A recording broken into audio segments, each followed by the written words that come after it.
Madame la Présidente, j'ai participé aux côtés de Michel Nognaud à l'élaboration de cette convention d'un nouveau genre, il l'a souligné, qui place la SNCF et la région en responsabilité. Et cela pour faire du train la dorsale de toutes les mobilités en Bourgogne-Franche-Comté. Et là, je réponds à Monsieur Patrick Genre qui s'interroge sur notre stratégie. L'article 19 tombé, toute la perspective donnée par cette nouvelle convention de 8 ans se révèle. Plus de dessertes, plus de voyageurs, plus de régularité, plus de confort, une refonte complète de la grille tarifaire, plus simple, plus lisible pour toutes les catégories de voyageurs, un renouvellement de matériel qui tient le cap, la vente de titres de transport complètement repensée, une communication également d'un nouveau genre pour mieux faire connaître aux Bourguignons franc-comtois l'offre TER.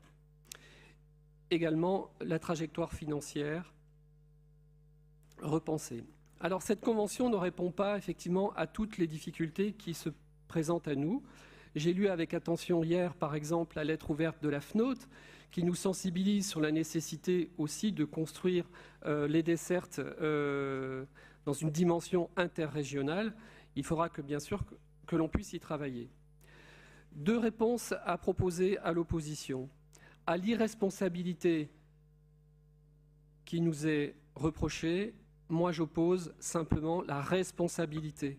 Là où les sujets font débat, où il y a nécessité de continuer à construire de l'écoute, de l'attention, pour faire une politique qui soit le plus partagée possible par les usagers, par les professionnels, notamment du train, eh bien, il faut effectivement se donner le temps de la construction de ces politiques. Enfin, l'extrême droite nous reproche de ne pas être à l'écoute des territoires ruraux. Moi, je veux simplement leur répondre que la seule réponse, justement, qui vale dans cette convention, et dans un premier temps, et qui nous engage, c'est tout simplement qu'aucune fermeture de ligne n'est prévue par notre région, par notre majorité aujourd'hui. Je vous remercie.